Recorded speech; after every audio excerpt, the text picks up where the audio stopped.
एक चलाया इन्होंने तो वो टूट गया, फिर इन्होंने दोबारा दूसरा चलाया तो वो टूट गया, फिर इन्होंने 2 इकट्ठे चलाए तो वो दोनों एक साथ टूट गए। फिर उन्होंने किसी पुलिस अफसर ने फ़ोन कराया कि सर यहाँ 4 बिल्डोज़र टूट गए हैं कि ये पर इसका मज़ार का कुछ नहीं हो रहा है।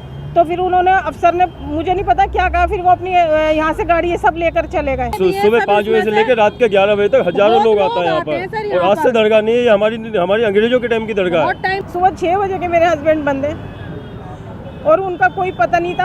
हम रोते फिर रहे थे कि हमारे सर पे सरपरस्त हमारा चला जाएगा तो हम क्या करेंगे, आप ये बताइए। सुबह हस्बैंड दुकान लेके आए थे, पुलिस वालों ने भगा दिया और फिर मैं आई इनके साथ तो इनके 2 डंडे मारे और मेरे साथ बदतमीजी करी, जाओ यहाँ से, कोई दुकान नहीं लगेगी, भागो यहाँ से।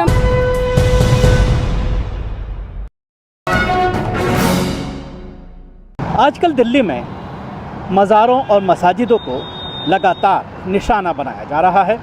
पिछले 3 हफ्तों में ये 7वां मज़ार या मस्जिद है जिसको डिमोलिश किया गया है।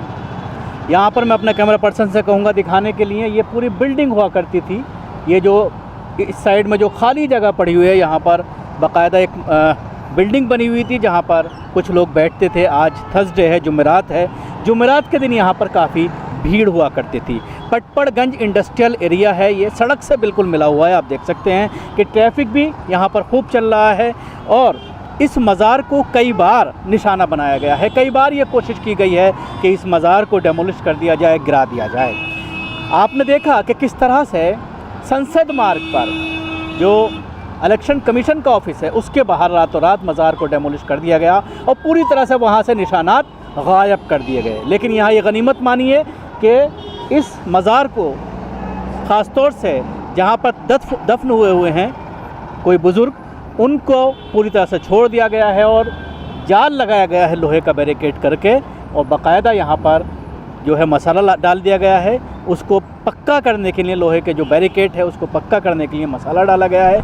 लेकिन उसके बाद भी सवाल ये खड़ा होता है कि जिस तरह से बार बार इस मज़ार को लेकर ये शिकायत की जाती थी कि इसकी वजह से पटपड़गंज इंडस्ट्रियल जो एरिया है, कड़कड़डूमा कोर्ट से जब आनंद विहार की तरफ आते हैं तो इस रोड पर पूरी तरह से जाम लग जाता है। ख़ास तौर से शाम और सुबह को जब ऑफिसेस का लोग जाते हैं, अपने अपने ऑफिस का वक्त होता है, तो उस वक्त ख़ास तौर से इस इलाके में जाम की स्थिति इस मज़ार की वजह से पैदा हो जाती है। लेकिन मज़ार को पूरी तरह से ना हटाने के बाद आप देख सकते हैं कि अब भी ट्रैफिक काफ़ी स्लो चल रहा है। कैमरा पर्सन से कहूँगा कि मज़ार से तकरीबन 150-200 मीटर की दूर तक आप देख सकते हैं कि ये ट्रैफिक यहाँ पर जाम की स्थिति शाम का वक्त है जब हम यहाँ पर पहुँचे हैं, और ये डेमोलिशन की जो कार्रवाई की गई है वो सुबह के वक्त इसमें की गई है। लेकिन जाम की स्थिति अभी भी बनी हुई है।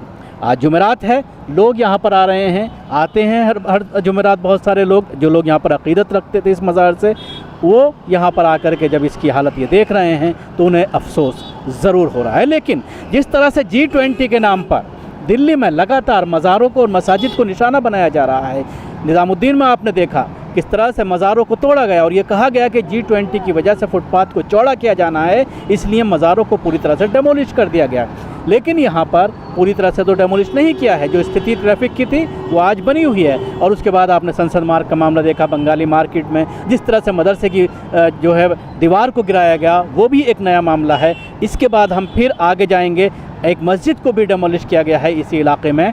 उस मस्जिद में ये कहा जा रहा है कि जो बाहर का एरिया जो अभी हालिया दिनों में बनाया गया था वो उसको भी गिरा दिया गया है। जो गाज़ीपुर मंडी है और उसके साथ ही जहाँ पर भैंसों की डेयरी है, वहाँ पर एक बड़ी मस्जिद है, बड़ी पुरानी मस्जिद है, उसको भी डेमोलिश किया गया है। तो G20 के नाम पर कहीं ना कहीं इस तरह की कार्रवाई पूरे दिल्ली में ख़ास तौर से मसाजिद, मकबरे और इस तरह की दरगाहों पर चल रहे हैं। सवाल ये खड़ा होता है, अगर हम स्टोरी करने निकलेंगे तो क्या सड़कों पर मंदिर नहीं है, क्या सड़कों पर और दूसरी मजहबी इमारत नहीं हैं? तो ख़ास तौर से सिर्फ G20 के नाम पर दरगाहों को, मसाजिद को निशाना बनाया, ये कहीं ना कहीं सोची समझी साजिश है सरकारों की। जी, मेरा नाम सलमा त्यागी है और यहाँ सुबह 6 बजे मेरे हस्बैंड फ़ोन पे बात करते हुए जा रहे थे कि दरगाह पे पुलिस आई है और यहाँ पे कमांडो आए हुए, यहाँ पे ये हो रहा है, वो हो रहा है, दरगाह तोड़ रहे हैं और बिल्डोज़र लेकर आए।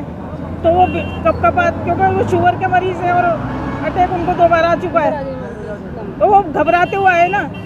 मेरा बेटा जो यहाँ का गद्दे नशीन है मेरे हस्बैंड के बाद, वो उनके पीछे पीछे आया तो मेरे हस्बैंड एक मिनट जी, तो मेरे हस्बैंड जैसे यहाँ पर आए ना, बेटा पीछे पीछे आया है बेटा, तो मेरे हस्बैंड को ना पुलिस वालों ने खींच के और क्या कहते हैं गाड़ी में डाल के और उनके साथ काफ़ी लोग लेकर गए। ये तो हमें बाद में पता चला कि 8-10 आदमी इन्होंने उनके साथ बंद किए हुए हैं। सुबह 6 बजे के मेरे हस्बैंड बंद है और उनका कोई पता नहीं था।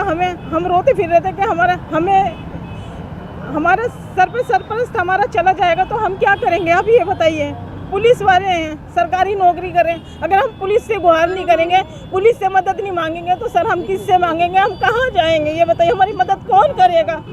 मेरी बेटी आई, उसके साथ बदतमीजी करी। मैं आई यहाँ पर, मैंने कहा सर मैं अपने हस्बैंड को ढूंढने आई हूँ, आप जो अपना काम है आप कीजिए, मैं कानून में दखल अंदाजी नहीं करूँगी बिल्कुल भी, किसी कीमत पे आप करिए। मेरे हस्बैंड का आप ये बता दीजिए।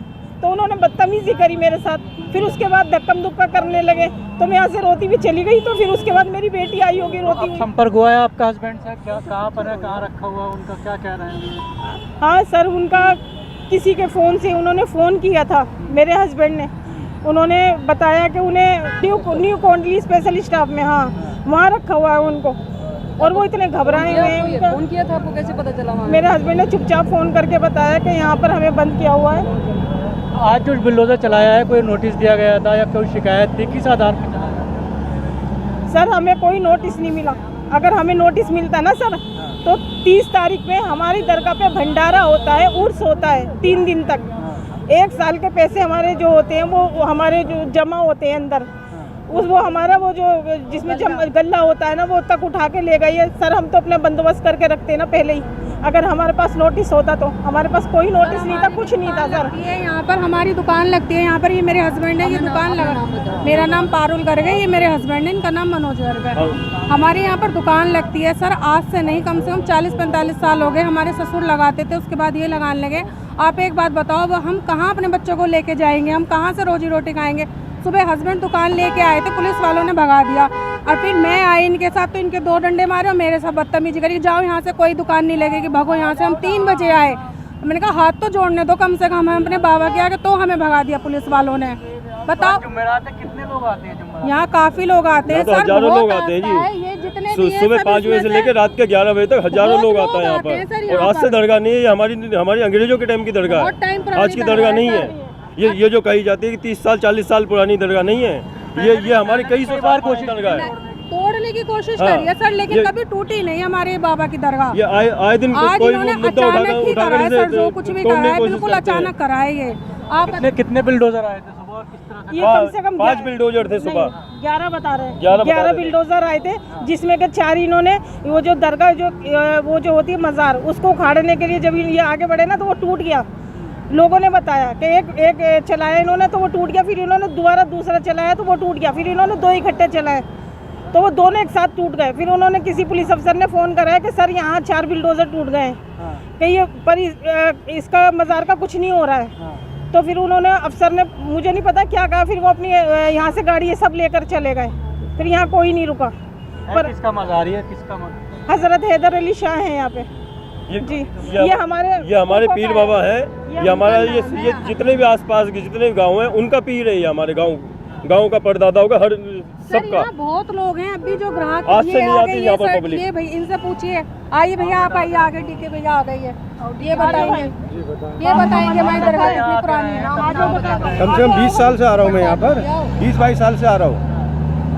आज आप आए हैं यहाँ पर, जुमेरात है, तो देखा क्या लगा? मैं तो सुबह आया था, सुबह सारा कुछ आने नहीं दिया, यहाँ पे सारा कुछ बंद हो रहा। दिनेश शर्मा। मैं भी काफ़ी टाइम से यहाँ पे प्रसाद चढ़ाने आता हूँ, लेकिन आज आ रहा हूँ, आज यहाँ पे ये माहौल मिल रहा है देखने के लिए। क्या नाम है आपका? मोहित नाम है सर मेरा। क्या श्रद्धा है बाबा में आपको? श्रद्धा यही है कि सर यहाँ पे मीज़ार बननी चाहिए दोबारा, ये बनना चाहिए, मैं हमारा यही कहना है। क्यों बननी चाहिए? श्रद्धा है सबकी मैडम, ऐसा है देखो, हम यहाँ पे आते हैं, हमारे को कुछ सुकून ही मिलता है यहाँ पे आने से। कुछ हमारे काम है जो भी है बनते हैं, ऐसा कुछ नहीं बनते, बनते ही हैं कुछ ना कुछ काम। कोई परेशानी नहीं है मैडम। जो कहा जा रहा है रोड ब्लॉक हो रहा था, नहीं ऐसा कुछ नहीं है जी। यहाँ से हमारे तो बहुत काम हल हुए हैं और हम अब से नहीं आ रहे, काफ़ी छोटेपन से आ रहे क्या हैं। नाम है आपका? मेरा करण नाम है जी। अब से ना करते 25-26 साल से तो मैं आ रहा हूँ जब से अपना होश संभाला। सर ये जो ये जाम के लिए बोला जाता है, लाल बत्ती की वजह से जाम लगता है। आज लाल बत्ती हट जाए यहाँ से एक भी ट्रैफिक नहीं मिल सकता आपको यहाँ पर, सिर्फ लाल बत्ती की वजह से जाम लगता है। जिस टाइम हरी बत्ती हो जाती है एक गाड़ी नहीं मिल सकती आपको यहाँ पर खड़ी हुई। मेरे पापा सुबह से मिसिंग थे। देन मैंने 100 नंबर पे कॉल करी, मैं मधुविहार थाने भी गई, वहाँ पे भी मेरी कोई सुनवाई नहीं हुई। और जो 100 नंबर से पुलिस वाले आए थे उन्होंने भी इतना ज़्यादा मिसबिहेव कर रहे थे, तू तड़ाक कर रहे थे, कह रहे तेरा बाप नहीं भागा, तू क्यों कंप्लेंट कर रही है, क्यों कॉल कर रही है तू। ये बात होती है पुलिस वालों की हमसे करने की? हम छोटे बच्चे घर पे अकेले हैं, मतलब हम 100 नंबर कॉल भी नहीं कर सकते। इतनी ज़्यादा बदतमीजी करी उन्होंने हमारे साथ। उसके बाद उन्होंने कहा कि हमको ये कंप्लेंट नहीं कर रहे, घर जाओ यहाँ से और कॉल मत करना दोबारा इस नंबर पे। कुछ लोकेट हुआ कहाँ है आपके पापा, कुछ बताया? कुछ नहीं बताया, कुछ भी नहीं बताया, कहते हमें नहीं पता। इतना बोल के उन्होंने वहाँ से बुक दिया और हमें कहा कि कॉल वॉल मत करना। 100 नंबर एक ही बार की थी आपने? नहीं, 3-4 बारी करी हमने। उसके बाद थाने भी गई मैं, थाने जाके भी मैं 1 घंटे तक वहाँ पे स्टिल बैठी रही। मैंने वीडियो भी बनाई कि मैं थाने आई थी, उन्होंने मेरी कोई सुनवाई नहीं करी। मुझसे बार बार ये कहा गया कि अभी वो हॉस्पिटल में है, अभी वो कोर्ट में है, बस इतने आधे 1 घंटे तक मुझे ऐसे ही बिठाए रखा उन्होंने।